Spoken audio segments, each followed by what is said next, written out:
One was a dictator obsessed with conquest. The other, a leader who stood defiantly against the greatest threat of his time. Their battle was not just one of armies, but of ideology, strategy, and sheer willpower.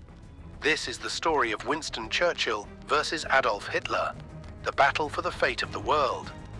Adolf Hitler was not born into power, he seized it. A former soldier in World War I, he capitalized on Germany's economic struggles, promising a new era of strength under his rule. In 1933, he became Chancellor of Germany, and soon after, the Führer. His ideology, expansion, dominance, and the eradication of opposition. Winston Churchill, on the other hand, had been warning Britain about the Nazi threat for years.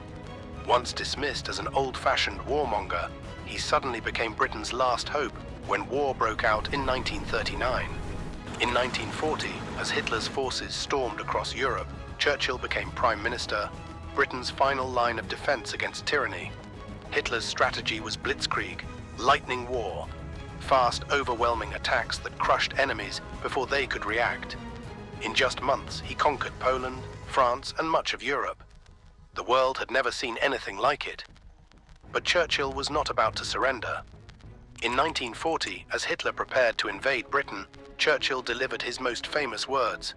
We shall fight on the beaches, we shall fight on the landing grounds, we shall fight in the fields and in the streets, we shall fight in the hills, we shall never surrender. Britain stood alone, but with Churchill's leadership and the Royal Air Force's heroics, they won the Battle of Britain, Hitler's first major defeat. Hitler's biggest mistake, attacking the Soviet Union in 1941. He believed Russia would fall in weeks. Instead, the brutal Russian winter and fierce Soviet resistance turned the tide. Nazi forces were trapped in Stalingrad, suffering one of the most devastating defeats of the war. Meanwhile, Churchill was securing powerful allies.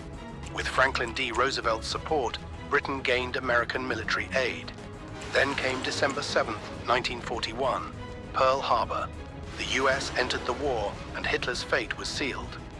June 6, 1944, D-Day, the moment Churchill and the Allies had been waiting for. British, American, and Canadian troops stormed the beaches of Normandy, opening the Western Front.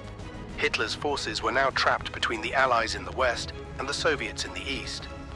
By April 1945, it was over. The once feared Nazi war machine was crumbling.